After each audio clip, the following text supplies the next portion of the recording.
美国总统拜登周四签署所谓维吾尔强迫劳动预防法案。该法案打着所谓人权幌子，企图打压新疆的所有产业，将新疆商品排除出国际供应链。外交部发言人赵立坚周五再次表示，所谓新疆存在强迫劳动是彻头彻尾的谎言，美方行为毫无道德信誉可言，完全有失大国风范。美方是想破坏新疆繁荣稳定，阻遏中国发展，美国的图谋绝不会得逞。全国人大外事委员会周五发表声明指出，新疆的劳动就业保障政策及其实践符合中国宪法法律，符合国际劳工和人权标准，根本不存在所谓强迫劳动问题。美方不顾中方多次严正交涉，将所谓维吾尔强迫劳动预防法案签署成法。该法案凭空捏造所谓新疆强迫劳动问题，打着人权的幌子，粗暴干涉中国内政。全国人大对此表示坚决反对。如美方一意孤行，中方必将予以坚决有力反制。全国政协外事委员会也发表声明，敦促美方停止借所谓涉疆强迫劳动问题对中国进行造谣污蔑，停止借此打压新疆企业和产业，停止损人不利己的错误行径，利用涉疆问题搞阴谋诡计，阻挡不了新疆各族人民追求美好生活的坚定步伐，阻挡不了中国不断发展壮大的历史大势。强迫劳动和种族灭绝这两顶帽子，还是美国留着自己戴最合适。我们奉劝美方立即纠正错误，停止利用涉疆问题散布谣言，干涉中国内政，遏制中国发展。中方将视形势发展做出进一步反应。外交部发言人赵立坚表示，所谓新疆地区存在强迫劳动和种族灭绝，完全是反华势力炮制的恶毒谎言。新疆经济发展和社会安定举世公认，各族人民安居乐业有目共睹。美方反复借涉疆问题造谣生事，实际是打着人权的幌子，搞政治操弄和经济霸凌，企图破坏新疆繁荣稳定，遏制中国发展。赵立坚指出，美国自身劣迹斑斑，就人权问题指责抹黑中国是滑天下之大忌。美国在新疆问题上打这几个牌呢，比如说人权，比如说强迫劳动，比如说种族灭绝。我们都知道，就是美国是在国际社会是非常善于给他国扣帽子、贴黑标签的。然后现在呢，就是最近呢，通过这个法案又给中国贴上这种强迫劳动的标签，然后在道义上将中国打倒。除了刚开始炒作的交配中心，后来炒作这个强迫劳动问题，然后借口反对强迫劳动，然后对中国新疆搞一系列的制裁，包括这个最近推出这个法案，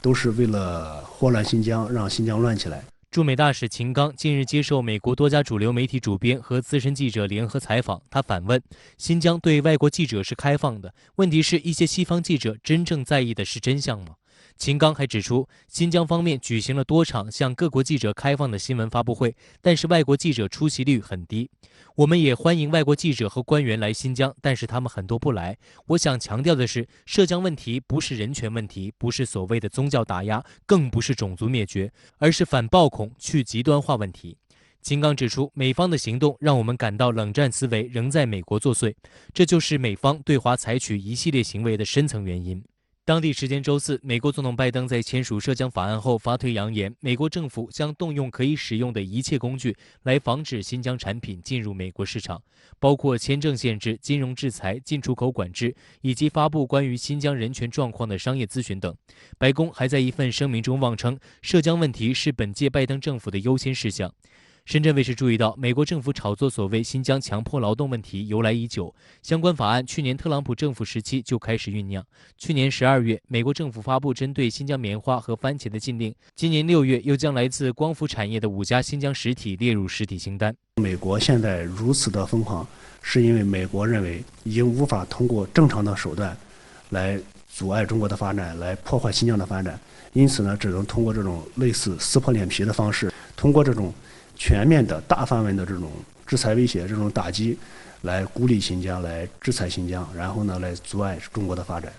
美国《纽约时报》在报道中指出，这次拜登签署的涉疆法案的打击范围扩展到了新疆所有的商品，因为该法案要求企业自己证明没有使用所谓强迫劳动的商品成分。这是美国商业运作中从未出现过的新模式，要想合规就必须改变商业模式。这显然是逼迫美国企业放弃新疆产品，甚至上下游企业都将遭受美国政府严格的审查。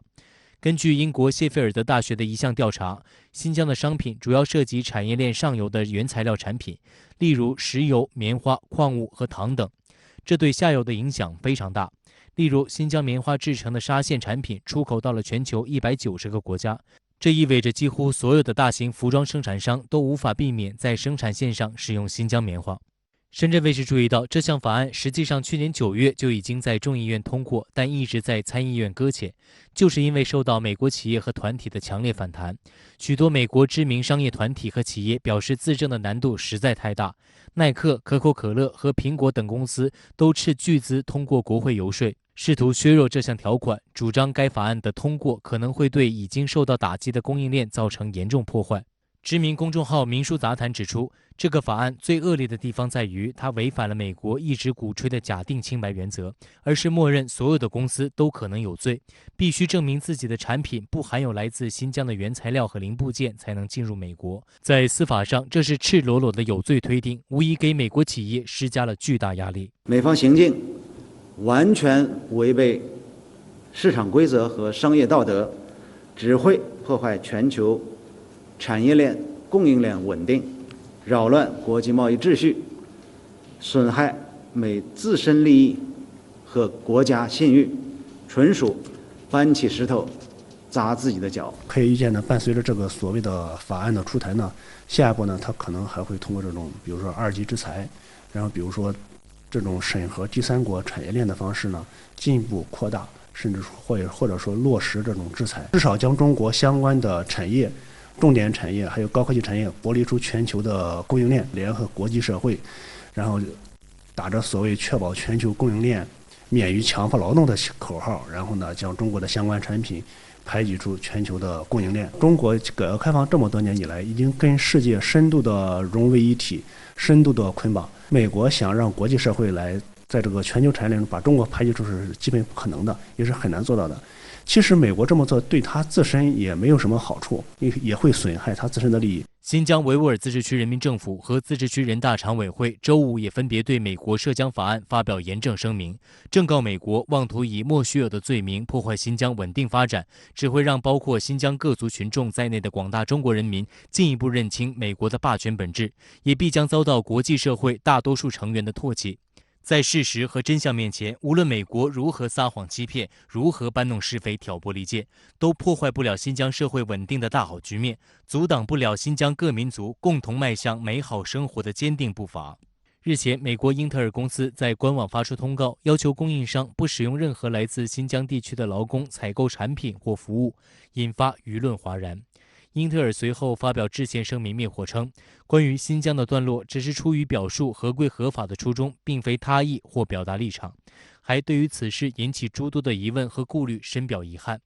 微信公众号侠客岛指出，英特尔算盘打得精，表面上道歉诉苦，实际上还想骑墙。没办法，是美国逼我的，我也是看中中国市场，想继续赚中国的钱。财报显示，自2015年开始，中国大陆就是英特尔全球营收排名第1的地区。2020年，中国大陆市场占英特尔总营收的26%，中国市场让英特尔赚足了钱，英特尔吃饭砸锅实在不易。面对英特尔的舆情，美国政府也出来火上浇油。白宫发言人声称，美国公司不应道歉，并要求所有行业不采购新疆产品。我们注意到，今天上午，外交部就以发言人发表谈话的形式，第一时间回应美方所谓维吾尔强迫劳动预防法案，表达中方对此强烈愤慨，坚决反对。而在今天下午的记者会上，赵立坚2次回答涉疆问题，再次表明中方的立场，并且强调中方将视形势发展做进一步反应。当听到美方呼吁企业不采购强迫劳动产品时，赵立坚冷笑了一声，指出美方是在倒打一耙。我见过倒打一耙的，还从没见过这么倒打一耙的。我们认为，无论哪家企业，都应该尊重客观事实，明辨是非，秉持良知和正义，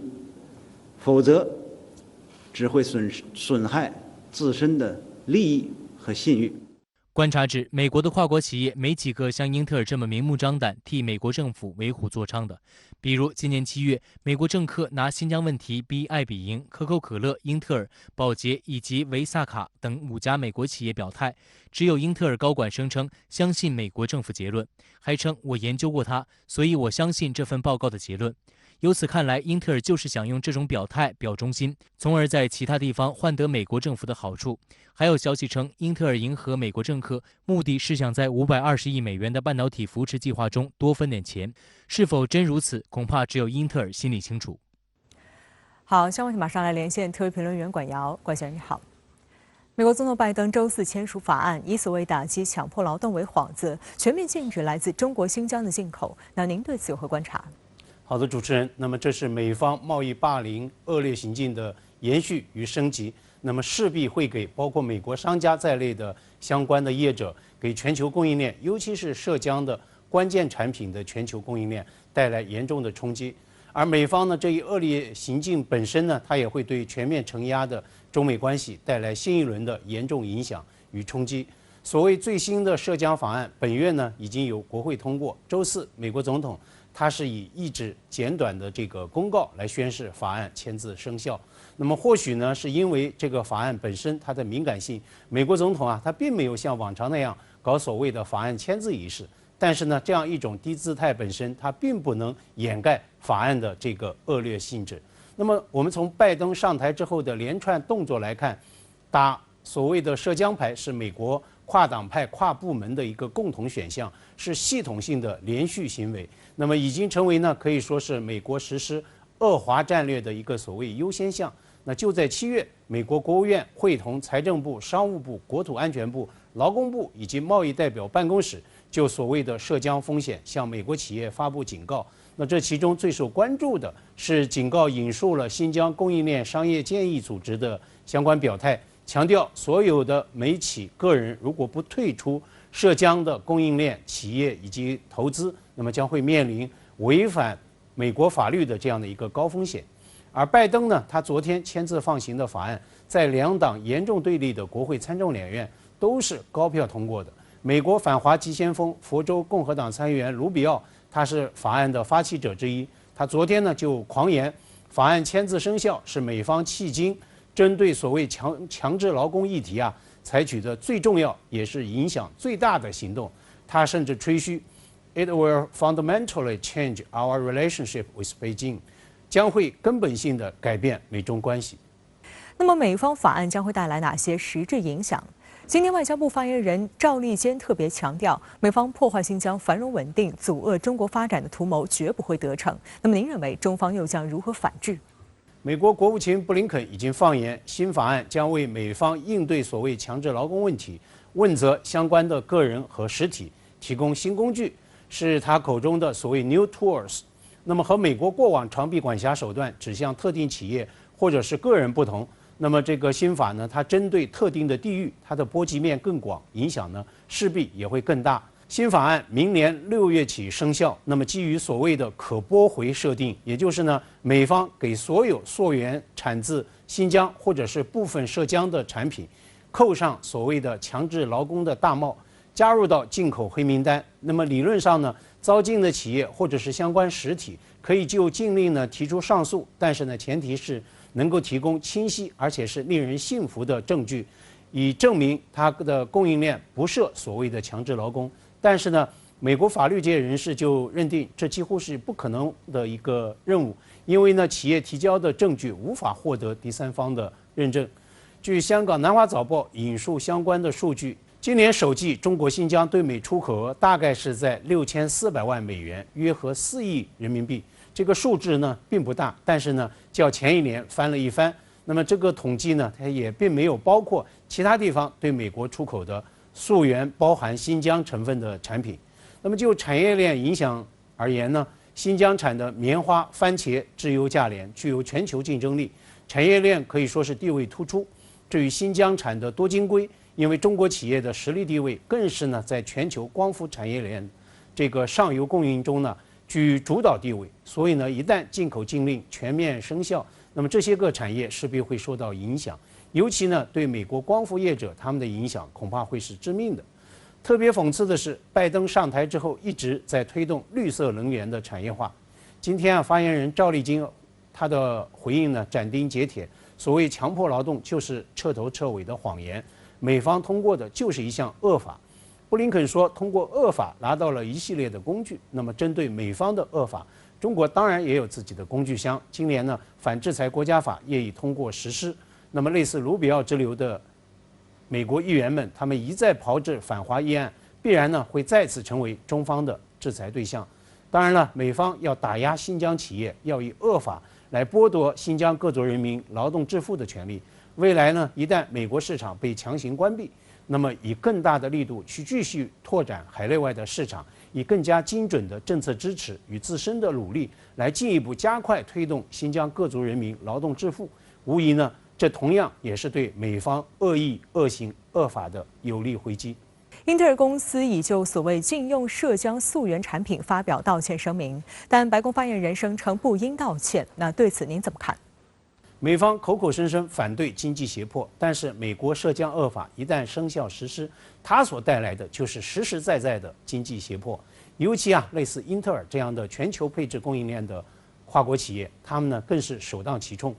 白宫发言人普萨基昨天并没有直接谈到英特尔的道歉，但是呢他就说，美国企业无需为所谓捍卫基本人权来道歉。但是呢，更加吊诡的是，他再度倒打一耙，指责中方将本国市场武器化，对外企来全面施压。那在我看来呢，这是最离谱的一种双重标准。难道美方不是在把子虚乌有的所谓人权谎言在武器化吗？美方强行向涉疆企业和产品关闭大门，这难道不是把美国市场在搞所谓的武器化吗？英特尔道歉声明说，给尊敬的中国客户、商业伙伴以及中国公众带来困扰，就此道歉。那么英特尔在华呢，有巨大的商业利益，有1万名的雇员，有众多的商业伙伴。但是呢，也不能忘了，英特尔是一家美国企业，它在美国市场环境之下，就必然要面对合法合规的经营要求，哪怕它面对的是所谓恶法。事实上呢，以中美这2个全球最大经济体作为主要市场的众多跨国企业们，他们可能都会像英特尔一样面对美国恶法的市场冲击。那么，如何消化吸收这样一种市场冲击，对于所有的跨国企业来说，恐怕都是一道紧迫课题，也是严峻挑战。那么，简而言之呢，他们甚至会被迫面临在中美市场间2选1的一个艰难选择。好，谢谢管尧先生在线和我们分享您的观点，谢谢。日本演练阻止中国军舰接近钓鱼岛，并与美国讨论新建军事设施，以应对台海突发状况。美日还正酝酿修改防卫合作指针。自民党内部提议将日安保文件与美国家安全文件体系统一，这一系列动作发出怎样的危险信号？日方还宣布不派政府官员出席北京冬奥，未将中日相互支持对方办奥运会承诺落到实处。日本的国际信誉将受到怎样的损害？树碧全独家观察。日前，日本海上保安厅和海上自卫队举行了一场联合演习。根据日本媒体报道，这次演习指向钓鱼岛，针对的是中国军舰，非常罕见，并且海自护卫舰还在一定基准下可以使用武器，有着浓厚的挑衅意味。此外，美日还制定联合作战计划草案，拟在中国台湾岛附近的岛屿兴建临时军事基地，进一步插手台海。日本读卖新闻报道称，多名政府相关人士透露，海上自卫队的护卫舰和海上安保厅的大型巡逻船周三在东京都伊豆诸岛进行演习。演习中将伊豆诸岛中某特定岛屿设想为钓鱼岛及其附属岛屿。安保厅的巡逻船要求驶向该岛的中国军舰变更航线无果。海上警备行动命令被发出，出动海自的护卫舰阻止中国军舰接近该岛。报道称，所谓海上警备行动，就是当发生海保厅无法应对的情况时，在日本首相批准的情况下，由防卫相下令派遣自卫队，而且自卫队在一定基准下被允许使用武器。读卖新闻还称，海保厅和海自针对中国军舰举行联合演习的情况非常罕见。日本呢，希望通过这样一个举动向中方来展示它有个强大的一个威慑力和应对能力。如果日方呢不停止导致这种局势复杂升级的举动的话，我觉得未来局势呢，可能东海呢可能会再次出现了中日之间的一个对抗，东海的和平可能又会出现了极大的一个波动，甚至是遭到破坏。除了在钓鱼岛方向挑事以外，日本还联合美国拟在西南诸岛建立临时军事基地，应对所谓台海突发情况。据共同社周三报道，多名日本政府相关人士近日证实，自卫队与美军已制定了新联合作战计划草案，声称若台海发生紧急情况，美国海军陆战队将在日本西南岛链处建立临时性军事基地，并部署军队。报道称，目前美日已经锁定了大约40个岛屿作为临时基地的候选地，包括钓鱼岛附近的奄美大岛、宫古岛、石垣岛。事实上，冲绳已经拥有大量美军设施，届时美军将把海马斯高机动火箭炮系统部署到临时基地，而日本自卫队负责提供弹药和燃料在内的后勤支持。他这样做，确实，我觉得他是有一个是想要跟着美国走，配合美国的一个印太战略，把自己呢绑到美国的印太战略之上。拉住美国能够对印太地区能够持续的关注和重视。那另外一方面呢，岸田政府呢，他也表达了他明年要推进国内和平宪法的一个修改。那我讲他炒作台海局势，确实是在为自己明年的修宪在造势。观察指出，美日事实上已经在进行相关的军事演练。本月4号至17号，美国海军陆战队与日本陆上自卫队举行联合反舰演习，设想在冲绳县离岛等地发生战事时，美国海军陆战队利用海马斯火箭炮与日本陆上自卫队的陆基反舰导弹配合，对敌方水上目标进行攻击。在演习中，美军派出 C-130J 运输机，从冲绳普田间基地将海马斯空运至本州岛最北端青森县的陆上自卫队八户演习场，也被认为是在针对台海方向进行新的跳岛战术演练。另据报道，日本在石垣岛修筑的导弹基地已经基本完工，日美计划将在2022年正式在该岛部署部队。而且，日本自卫队的120式反舰导弹和美海军陆战队的海马斯火箭炮很有可能上岛。而在此之前，日本已经在其他3个西南岛屿奄美大岛、冲绳本岛和宫古岛部署了反舰或防空导弹。如果他一旦呢冲绳作为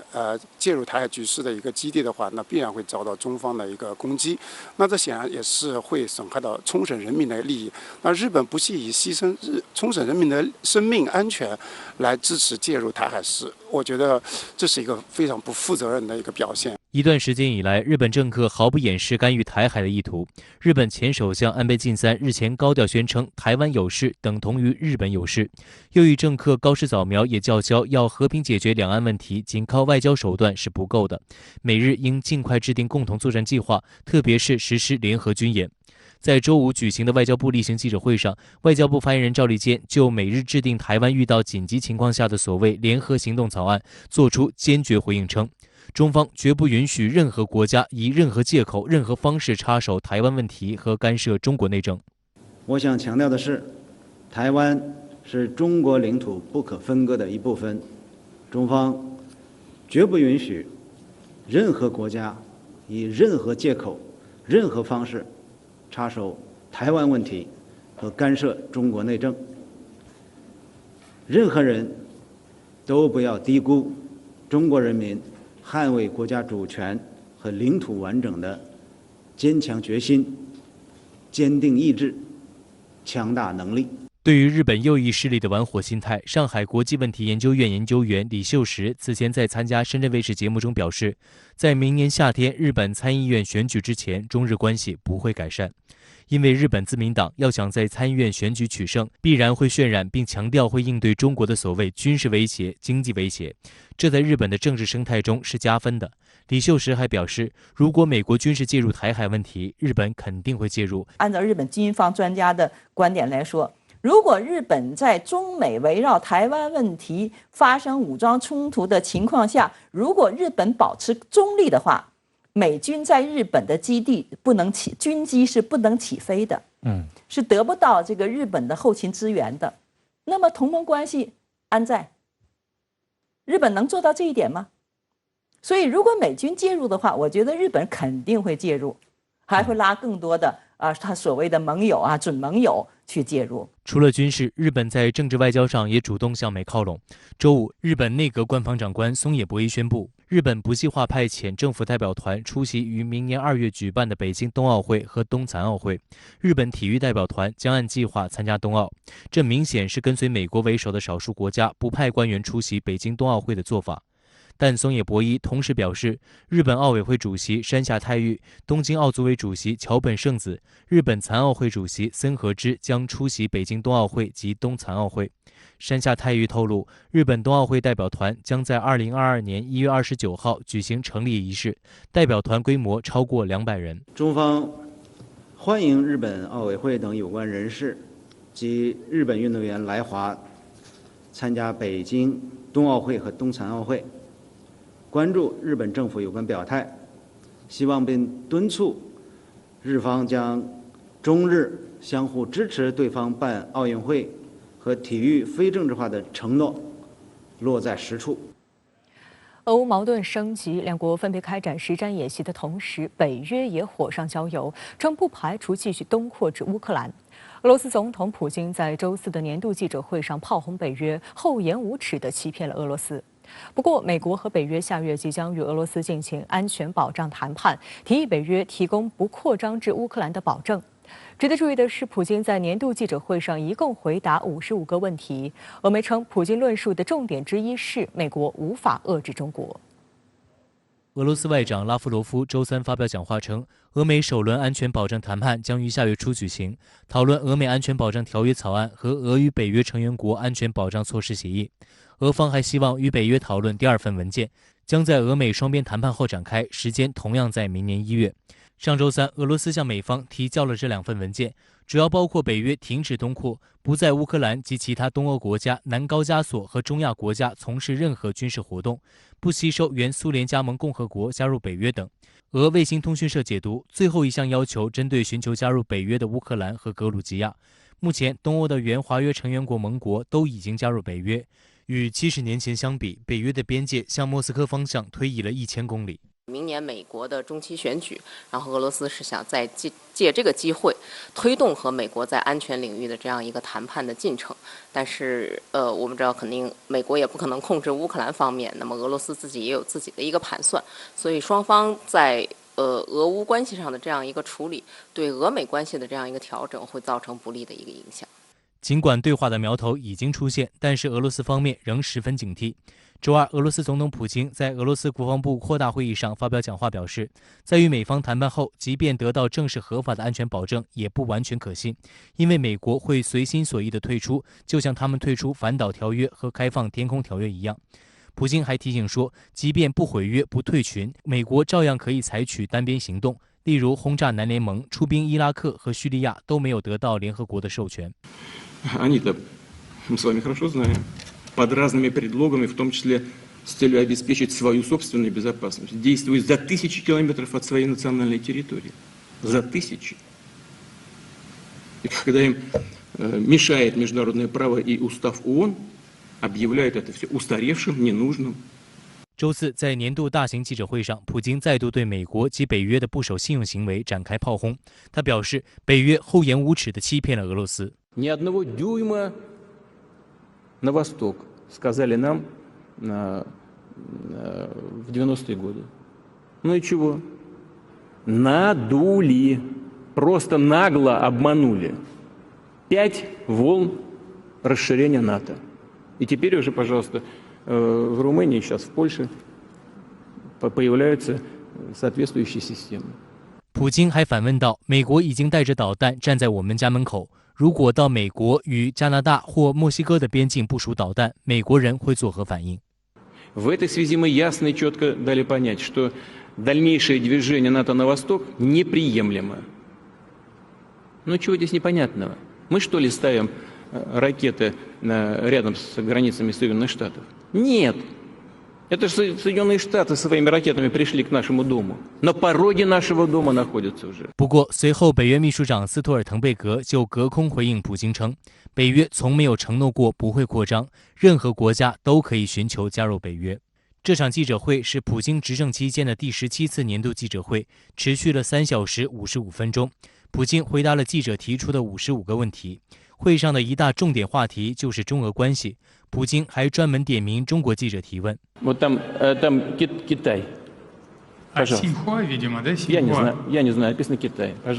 针对近期美国为首的少数西方国家不派官员出席北京冬奥会，普京一针见血地表示，这不过是企图遏制中国发展的手段罢了。美国等应该意识到，他们遏制不了中国的发展，中国必然会成为世界第一大经济体。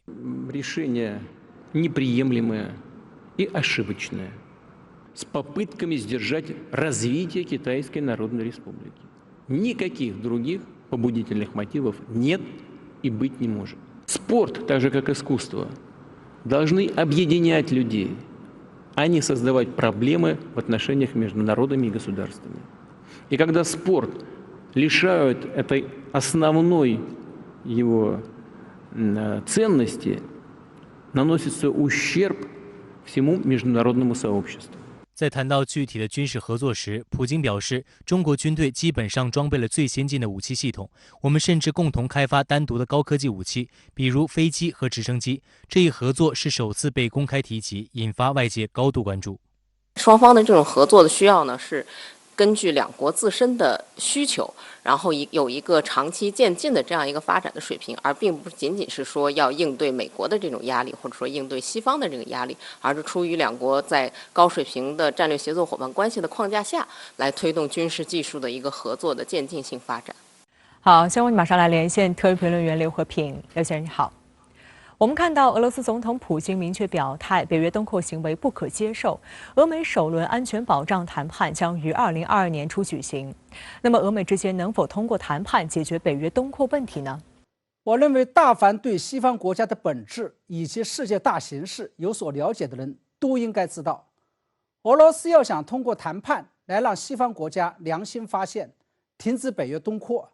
是完全不现实的事情，甚至是在与虎谋皮。这背后的根源就在于，北约不受控制的东扩，或者是北约不断像吞噬蛇一样发展壮大。这背后不仅是基于西方国家统治，或是西化全球的大战略，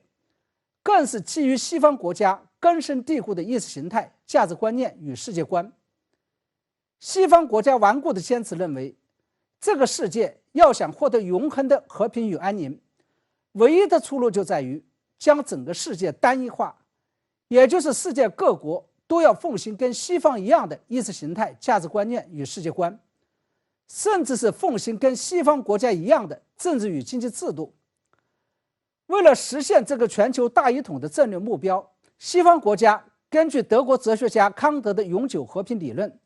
先是自己抱团，也就是让理念相同的国家结成一个安全同盟。在这个安全同盟内，除了要实现经济的一体化之外，还得要实现安全上的一体化，也就是确保内部不会打仗，并且始终团结一致，枪口对外。不仅如此，为了最终实现全球大一统的战略目标，这个军事同盟还要不断地扩大自己的阵营，也就是要把自己的阵营搞得大大的，把对手的阵营搞得小小的，甚至是最终要达到把所有的对手都变成自己同盟的这样一个目的。明白了这一点，我们就可以知道，只要在西方国家看来，这个世界上还存在着异类，北约扩大或是北约东扩的步伐就不会停止，或者说，只有在西方国家看来，这个世界上已经不存在异类，都被他们同化了，北约扩大的步伐才会真正停止下来。也就是说，未来俄罗斯面对的北约东扩态势只会更加严峻。我甚至认为，北约的最终目标是要把俄罗斯也纳入到自己阵营当中，而且即使如此，北约东扩的步伐也不会停止下来。那么值得注意的是，在面对北约东扩上，当前俄罗斯面临的最大不利因素，不仅仅在于北约力量的日益强大，更为关键的是，包括乌克兰在内的俄罗斯周边小国都有引狼入室的冲动，都想投靠北约。而北约在东扩问题上面临的最大障碍，这在于俄罗斯不仅出了一个强势的政治人物普京，而且俄罗斯国内的民族主义情绪非常的高涨。既然北约东扩是一个持续与偏执推进的过程，那为什么俄罗斯会突然放出大招，不惜屯重兵于俄乌边境之上，摆出不惜开战的架势呢？俄罗斯的无名之火究竟从何而来？我认为表面上看来，似乎是冲着北约东扩而来的，但事实上，反对北约东扩只不过是俄罗斯的一个幌子，或者说是一个出气筒。真正让俄罗斯火冒三丈的，其实是源于一根管子，也就是绕过乌克兰，从波罗的海通往德国的天然气管道项目北溪2号。俄罗斯耗资上千亿美元修建这条管道，一是为了一劳永逸地解决俄罗斯天然气向欧洲出口的问题，二是为了在输送天然气问题上摆脱对乌克兰的依赖，三是要用能源这张牌一劳永逸地捆住德国与欧盟，使得欧盟在联手美国对抗俄罗斯的时候不得不有所顾忌。正是因为这个原因，普京在北溪2号上可谓是下足了血本，压下了重注。然而就在北溪2号早已万事俱备，只欠开通的时候，没有想到政治层面出了问题。一是极力推动北溪2号项目的德国前总理默克尔退休了，新上台的政府拒绝为此放行；二是以波兰为首的个别中东欧小国带头反对该项目，致使该项目在欧盟内部无法达成一致共识。而北溪2号项目开通的遥遥无期，不仅使得俄罗斯上千亿美元的投资有可能要打水漂，而且使得普京控制欧盟、拆解美欧同盟的大战略有可能要泡了汤。所以接下来外界要密切关注这根管子的动向，看看它会不会引发一场战争，会不会引起全球地缘政治与安全局势的大动荡。好，谢谢刘平先生在线和我们分享您的观点，谢谢。外交部周四宣布，应所罗门群岛政府请求，中方将向所紧急提供一批警用防爆物资，并临时派遣警务顾问组。11月下旬，所罗门群岛首都发生严重反政府骚乱，一些暴徒还打出反华旗号，华人社区和商铺损失惨重。中方表示，坚定支持所政府维护国内稳定的努力，坚定维护中所关系和在所中国公民的正当权益，强烈谴责一切非法暴力行径。应所罗门群岛政府请求，中方将向所紧急提供一批警用防爆物资，并派遣临时警务顾问组。中方物资和人员将于近期抵所，为所警方提高自身能力发挥建设性作用。所罗门群岛政府发表声明表示，中方将向该国紧急提供一批警用防爆物资，并派遣6名警务联络官前往为所罗门群岛皇家警察部队提供培训。中方提供的物资包括盾牌、头盔、警棍等非致命性装备，将进一步提高所罗门群岛警察应对未来威胁的能力。值得指出的是，所罗门群岛是无军队国家，全国仅有约800名警察维持秩序，应对大型突发事件时往往向国际社会求援。澳大利亚媒体此前还报道称，骚乱发生后11月26号，73名澳大利亚联邦警察和43名澳大利亚国防军人员被派往所罗门群岛。新西兰等国也派出警察，目前这些人员开始撤回。警务联络官是由公安部派驻到中国驻外使领馆，以外交人员身份代表公安部与驻在国开展警务联络、执法合作等工作的公安民警，一般任职期限为4年。警务联络官的选拔要求很高，要有3年以上工作经验，精通外语，还要有一定的法律知识和办案经验。中国对外派出的第一位警务联络官是在1998年，目前已经向至少33国派出警务联络官。